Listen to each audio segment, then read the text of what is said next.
Hello and welcome to another video with me, Mike Hutchinson. I'm the designer of Gaslands and other tabletop games, and Glenn Ford, the lead designer on Gaslands and the designer of a number of other fine tabletop experiences.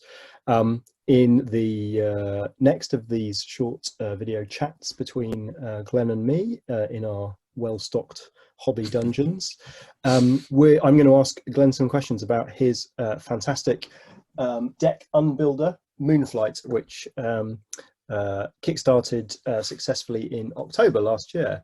Glenn, hello. What's a Deck Unbuilder? It's a deck builder that you then unbuild. Obviously, deck builders are a fairly well-known tabletop genre at this point. For anybody who doesn't know what a deck builder is, they're a series of games. Probably the earliest and most famous is Dominion, about to be pulled off a shelf. There you go. Yeah, a deck builder. Yes, Dominion being the sort of the originator, the granddaddy of it, the Spiel des Jahres winner. Basically, it takes the part at the start of a game of Magic the Gathering or something similar, where instead of deck building being the thing that you do before you play, it's the whole game. So in a standard deck builder, you get some cards, you use the cards to buy better cards, you use the better cards to buy better cards, and so on. And then at the end of the game, generally, you've then got a deck of cards that you score, and that decides who wins or loses the game.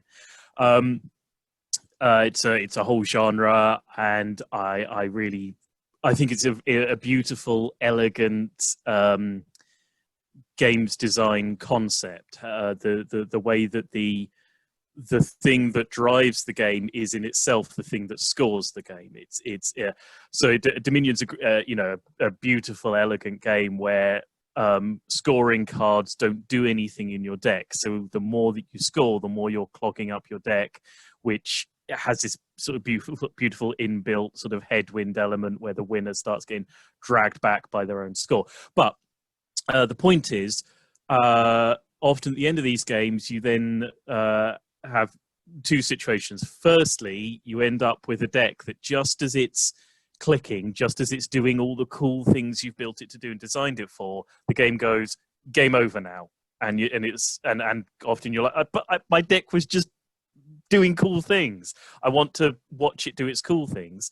And the second thing is that because the deck ends up holding your points, you then have one of the more anticlimactic scoring rounds in gaming, where you go through a deck of like 30 cards. And Dominion's cards are nice and big and chunky, but other deck builders have scores written at the bottom of the card in little print, and you end up sort of counting through 20 cards and then having to multiply some of them out, and then you have to recount it because you lost by that 1 point. And I had this idea of what would it be like if at the end of the game, instead of scoring your deck for whatever reason, you scored the hand of cards that you had at the end of the game. Whatever you happened to be holding when the game end triggered was your score. And so there have been deck deconstruction games before where you get given a deck and you have to filter it out more quickly than the other person. What Moonflight does is you start as a sort of traditional deck builder. You've got a hand of 10 cards. You have to build from your marketplace to a scoring deck. Then once the marketplace empties, all the cards literally physically spin 180 degrees, and they go from having normal traditional deck building powers to having deck trashing and filtering powers. And the game ends, instead of it ending when the marketplace empties, it ends when one player doesn't have a deck left, when they've got their whole deck in their hand. And then you both score whatever's in your hand. So it's that second half of the game that justifies that deck unbuilder process. You've put the deck together, you've built an engine, you've now got to start pulling cogs out while the engine is still running, and hope that you don't wrench something out that's vital for the engine that you've built, and hopefully time it just right, unbuild it just elegantly enough that you end up with exactly 5 scoring cards, bang, as the game ends. That's the theory of Moonflight, certainly. Yeah, it's a nice visual image as you describe of like you blow the wheels off your car as it's slowing down and you knock off the front wheels just as it skids gently into your parking space. I always love there's a Studio Ghibli film, Howl's Moving Castle, and there's a bit in Howl's Moving Castle where they pull the fire that runs the castle out of its fireplace, and the castle starts to fall to pieces as it's moving along, and there are fewer and fewer and fewer and fewer bits as it's chunking along, and then it just ends up with just a few sort of floorboards that they're all stood on, and I picture that as being, if I could make a visual metaphor for Moonflight, that's what I would like it to be. That sort of weird steampunk falling to piece engine. Yeah. And this was your second Kickstarted game. Did you take this one to Kickstarter as your second game because it was the next, was it like the next game that just kind of came out of you, or did you have a bunch of things and you kind of tried a few things and threw them away? Like, did you know this was going to be your second project, or did it announce itself to you? I mean, I always have, these are prototype games sitting on the shelf. There's a whole bunch of stuff sitting behind. These are all prototyped games in a box. And then there's as with all, I think, games designers, I've got a clipboard file with a page of sort of 100 ideas, and then all the slightly more developed bits of those ideas and the mechanics that don't currently fit into a game. I suspect being this Glenn that we're talking about, he's probably talking about an actual clipboard, not a file on his computer. Yeah, no. It's an actual, crocodile clip file. So there's always 101 ideas. One thing though is that I think that despite the fact that when you're designing for Kickstarter, you're self-publishing and you're designing for yourself, you have a brief for Kickstarter. Whoops. You have a brief for Kickstarter. It might not be a brief handed to you by a publisher or somebody else. You still have to sort of give yourself the best possible chance by fitting to a set of rules, as it were. And so it's always, for me, about figuring out which of the game ideas I have, fit the brief of being something that will work on Kickstarter. B, hopefully being something that pushes my finding out how to produce games and how to market games to the next step. Because it feels like I've spent the last 30, 40 years learning to design games, and about a year or 2 years learning to produce and market games. So again, Moonflight was the next step up from SSO in size and complexity of the product. But also it ticked a lot of boxes for something that was going to work well on Kickstarter. It's an interesting twist on a very popular genre. The deck, as soon as you say to gamers, it's a deck unbuilder, people go, okay, I'm going to give you 5 minutes to explain to me what you mean by that. And just having a one-line tagline on Kickstarter, which gets a gamer to go, I'll give you 5 minutes on that. That's the reason Moonflight had to be the next game, because it had that to it. It had that element. It was an idea that I was kicking around for a while, and then a few things clicked to make it actually work. So I wanted to do the deck unbuilder idea for a while, the deck deconstruction part, but I didn't want to just hand people a deck and go, there you go, work from there. And figuring out the way the turn works and the way the turn triggers, and that the game had these two stages to it, was the thing that sort of clicked into place. And and that informed a lot of the imagery of the game, the sort of the world that was built around it. And that also meant that it gave me a very clear vision for the imagery of the game, which was another thing that I learned after SSO. It helps to have some good, strong, striking images for Kickstarter. And so, I mean, all those things came together for Moonflight, and it just felt like, okay, this obviously has to be the next game. All these things are right there. All the things are right for what I want it to be, what I want to do with it, how I want it to help me to market it. Cool. So, Glenn, what's in the box and why? Okay. So in Moonflight, there are 4 jacks who are the sort of the strange fairy-like creatures who rule the world of Moonflight. Moonflight is a sort of eternal fairy world that comes into being as the moon rises and fades out of existence again as it falls. And it's strange, jaded rulers play this game of cards to decide who's going to rule the town of Moonflight for the next however many eternities. So in the box, there are 4 separate decks, one for each of the jacks, the Jack of Clay Bones, the Jack of Words and Names, the Jack of Cotton Hovel, and the Jack of Bond and Kind.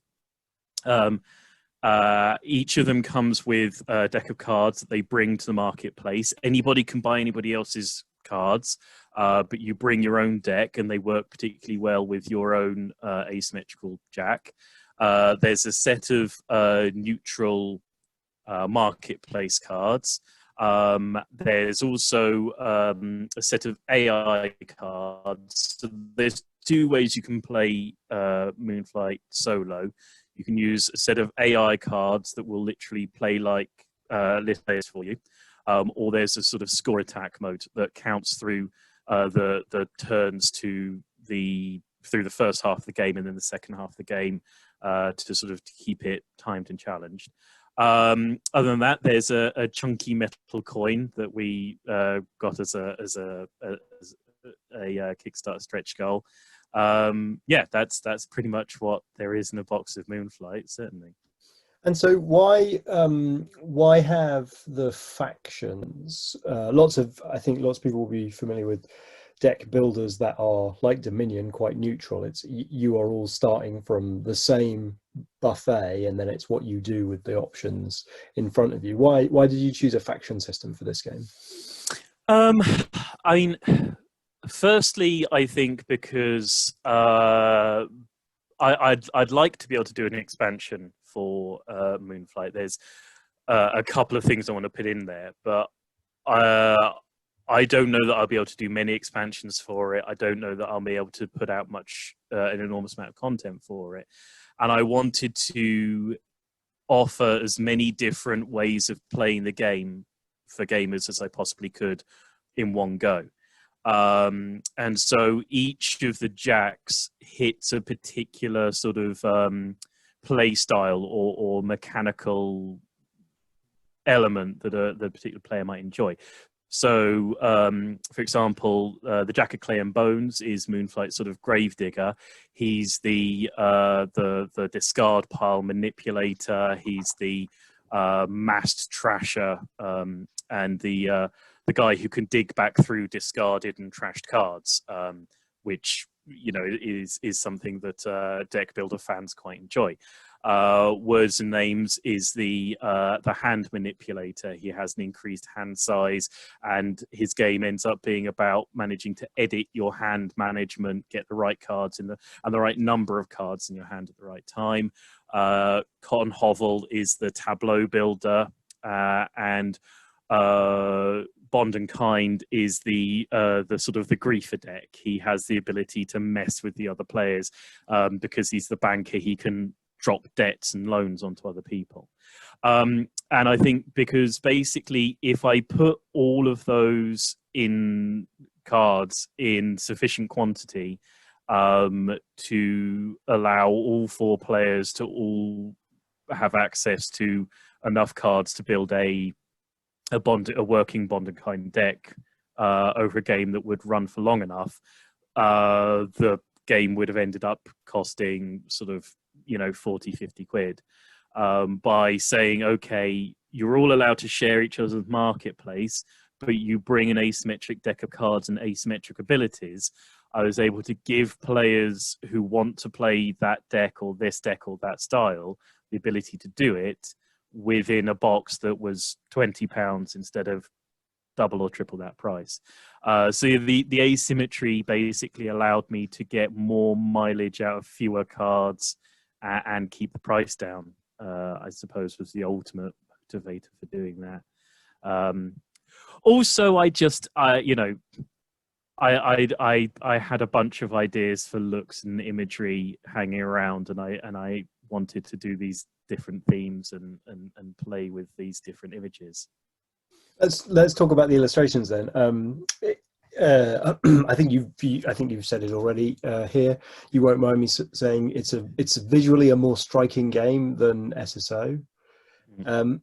So tell me about the artwork. How did it come about, and what did you learn through that process? I think that the first lesson from SSO was, if you're going to kickstart a game, get some artwork that has figures in it, living beings, rather than just places and locations and scenes and such like.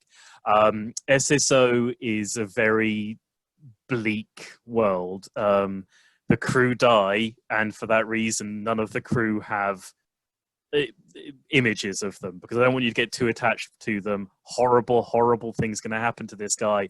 I don't want you thinking of his family and children when it's gonna go on. You'll get plenty attached to them, even as little blank meeples. I don't want to make you cry. With Moonflight, because you are the Jacks and you're going to be a single Jack, we can have these figures, and it's also so because Moonflight is meant to be this sort of eternal fairy world, it gave me the opportunity to I'm a bit of a sort of information magpie, and it gave me opportunity to dig into artistic references and historical references.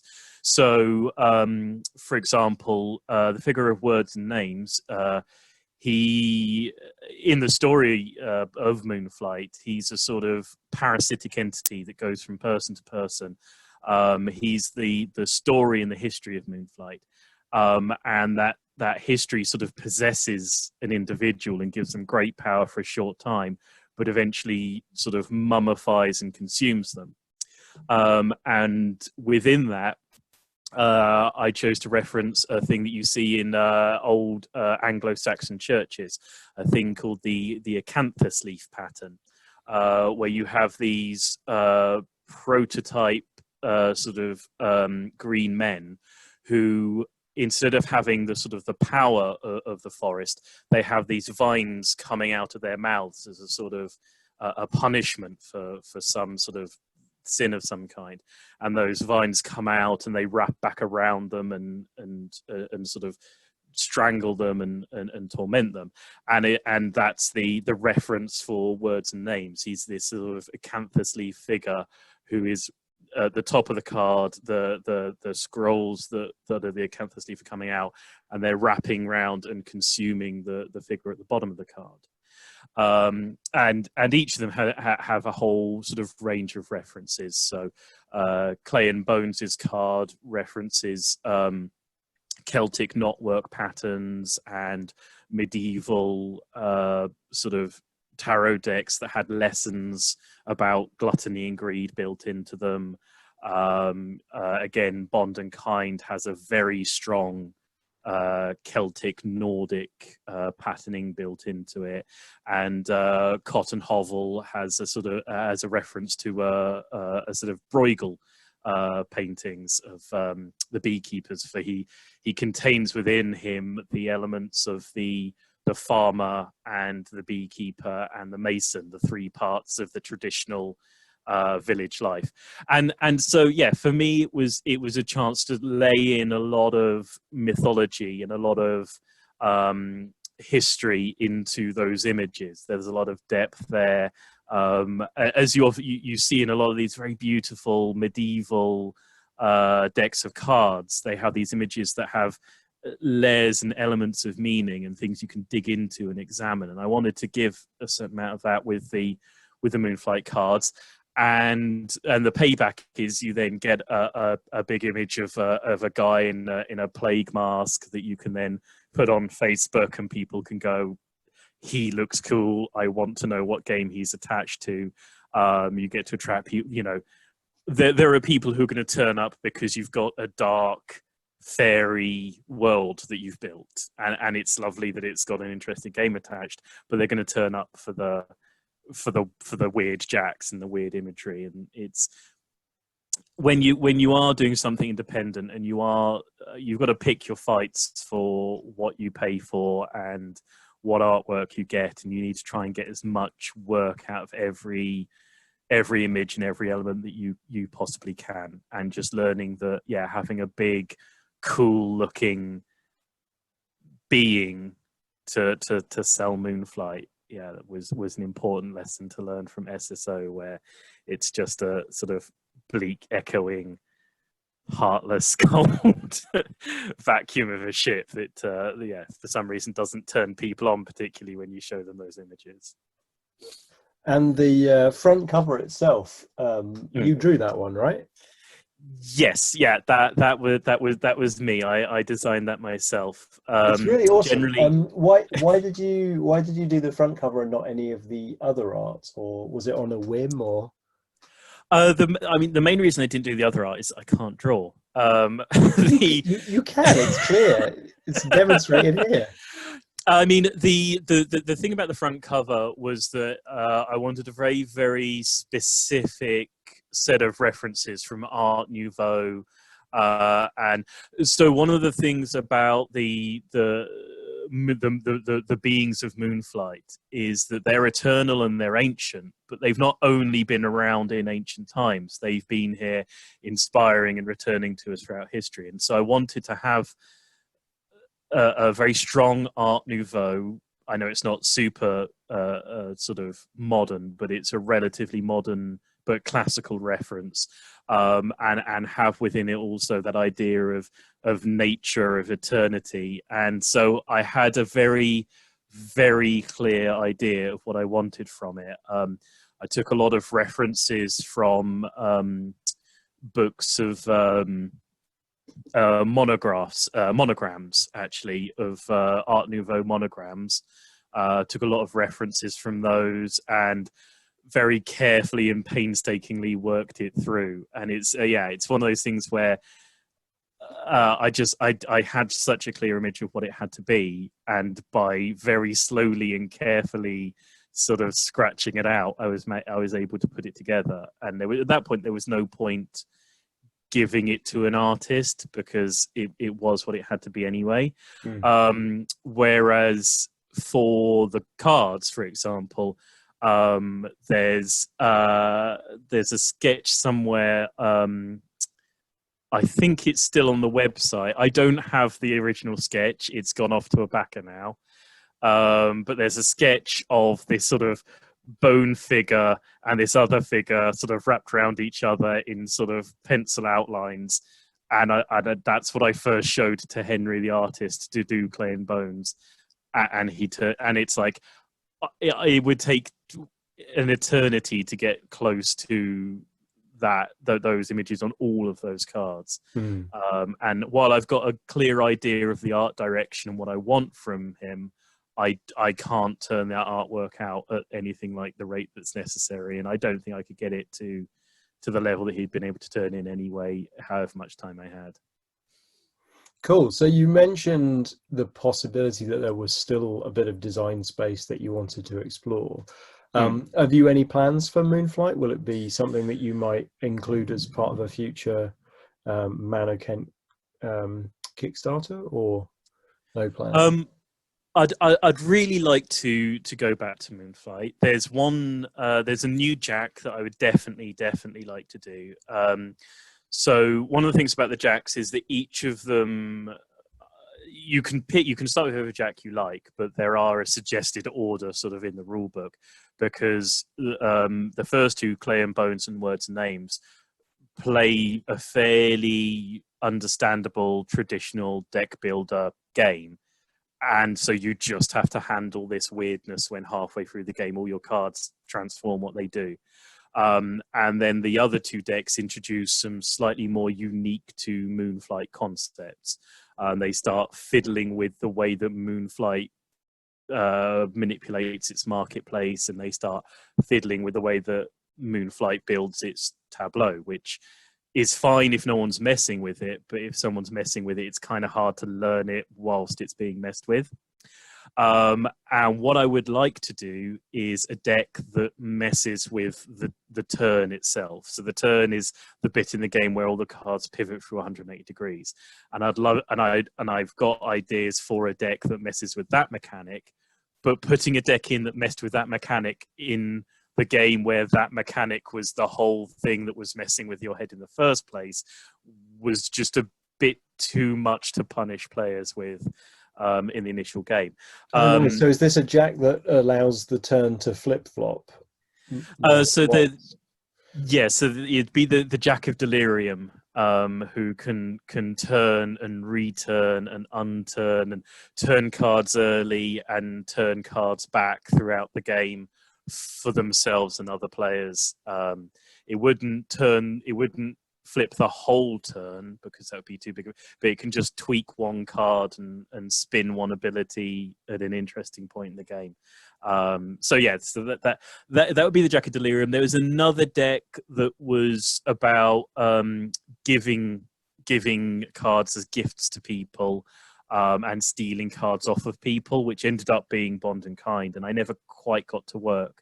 But I'd like to go back to the idea of a deck in Moonflight that actually gives you cards that aren't awful, that actually has a sort of a more interactive giving and taking. But anyway, the big thing that I'd like to do in an expansion is to offer the ability to put different cards into your starting marketplace deck. So each Jack comes with a marketplace of cards which have very specific values in order to balance the different decks. So each deck has the same number of points scorable before the turn and the same number of points scorable after the turn, and it has the same number of unique cards in it. And that's in there just so that the decks are all balanced. But it does mean that if I put an expansion that says, okay, and the rules are there in the core rule book that says, okay, you're only allowed X many points in your overall deck before the turn. You're only allowed X many points after the turn. You're only allowed 8 unique cards. I could give you a whole new deck of other cards and let you build your own marketplace. You could, and at that point, you'd be able to deck build before you unbuild, which is too pleasing to not try and jam into an expansion. So that would be the main thing that the expansion would do. It would let you deck build your marketplace before the game. But again, that's too much to dump on a player when they first pick up the game. You don't want to sort of get like, oh, here's 60 cards, now take 24 to be your initial marketplace deck. But maybe after you've played Moonflight for a year or two and someone comes back to you and says, okay, here's another 30 cards, you can build your own marketplace. That's hopefully a little bit more exciting to people. That sounds really cool. Well, it's a fascinating game, and I recommend people check it out. It's available. You can click through from Kickstarter if you search from Moonflight for Moonflight, but there's you can also check it out on your website, presumably. Yep. www.manokentgames.com. It's got a whole little subsection of pages, and we've certainly got a shop that you can click through to and buy it on there. So lovely. Glenn, nice to chat. Lovely as always, Mike, and hopefully we'll speak again soon. All right, see you for the next installment. Bye. Bye.